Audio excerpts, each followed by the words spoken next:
اس وقت مہنگائی اور آمدنی کے کم ہونے کی وجہ سے سروائیو کرنا، جس کو گزارا کرنا، یہ بڑا مشکل ہوتا جا رہا ہے۔ بعد ایک آدمی کا ایک لیونگ انداز، رہنے کا ایک اپنا ایک معیار ہوتا ہے، انداز ہوتا ہے، اور موجودہ دور میں اپنے اس انداز کو باقی رکھ کر چلنا، کیونکہ سوسائٹی میں بھی رہنا ہے اور یہ ساری چیزیں ہوتی ہیں۔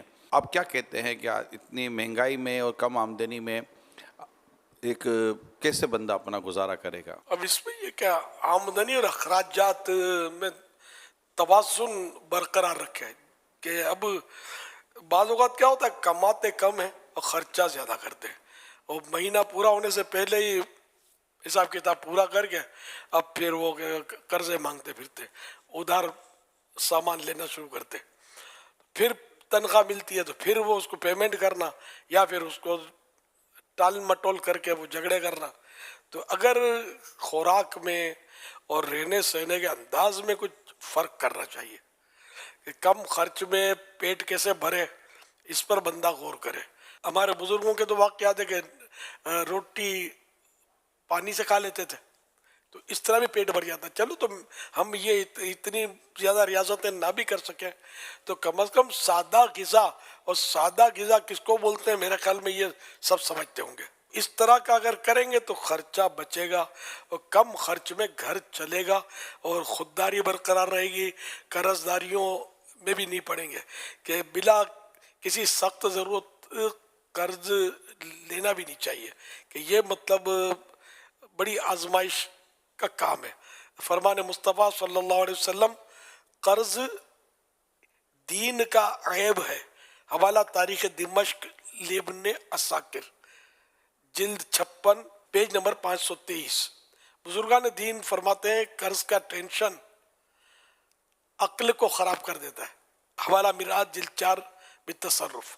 تو یوں مطلب ہے کہ قرض کی وجہ سے پھر جو نیند اڑتی ہے، ٹینشن ہوتا ہے، مطلب بعض اوقات قرض کی وجہ سے دل بھی فیل ہو جاتے ہوں گے اور کیا کیا بیماریاں گھر کر جاتی ہوں گی کہ چاروں طرف اندھیرا، کہ قرضہ اتنا لے لیا کہ اب کوئی قرض بھی نہیں دے رہا اور بھرنے کے کوئی دور دور تک اسباب نظر نہیں آ رہے۔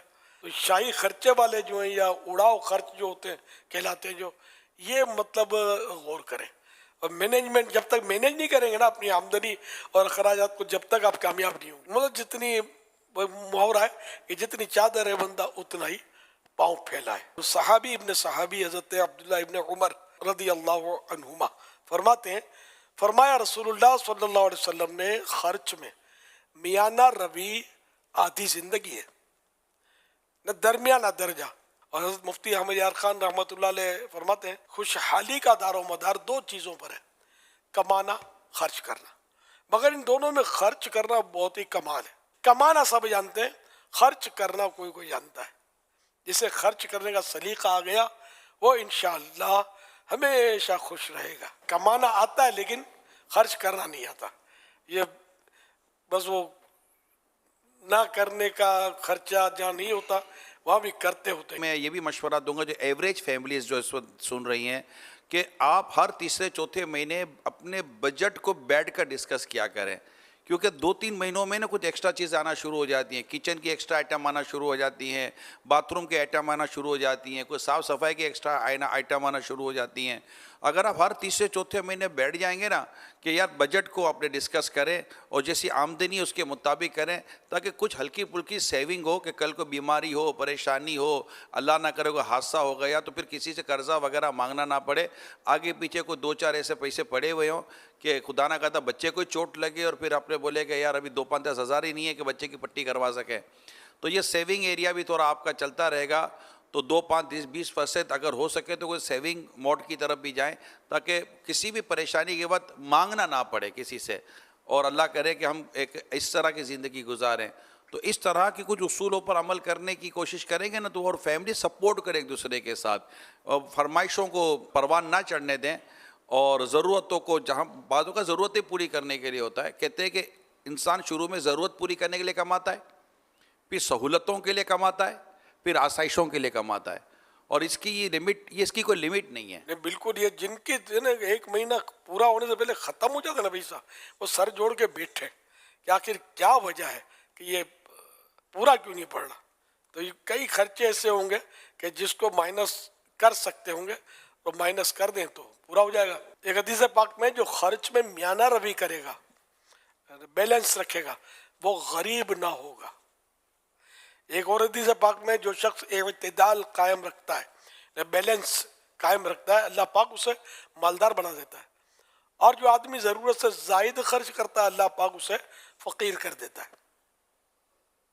حوالہ کنز العمال جلد 2 صفحہ نمبر 22 حدیث نمبر 5434. جو آپ کو سن رہے ہیں نا ان میں مجھے ایک گمان ہے حضور کہ ایک تعداد شاید وہ ہوگی جو کہیں گے حضور 25 دفعہ بیٹھ گئے مگر 25,000 میں نہیں کر چل سکتا, ہمارے سامنے 5,000 روپے کرائے میں چلے گئے, یہ بجلی کا بل یہ آ گیا, بچے کے لیے دودھ بھی اس بار کم خریدا, گوشت تو دیکھا ہی کوئی نہیں ہے, مچھلی کا تو نام سنا ہے, مچھلی ہوتی ہے کوئی کہیں دعوتوں میں دیکھنے کو مل جاتی ہے.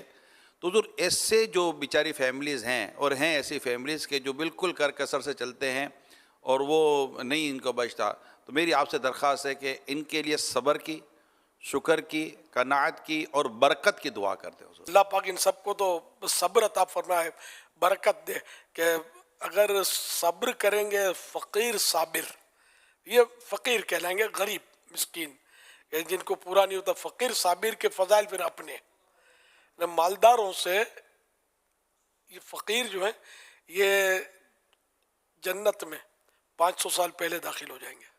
اب یہ کتنی بڑی بشارت ہے. صبر کریں. اب یہ صبر نہیں کرتے نا, مشکل ہے صبر نہیں, بلکہ وہ لاؤ پھر غلط ذریعے سے بھی مل گیا تو کسی کا دبانا پڑ گیا تو دبا بھی لیا, تو یہ پھر ان کے لیے نہیں ہے کوئی مطلب, یہ تو پھر گناہ گار ہے, امتحان ہے.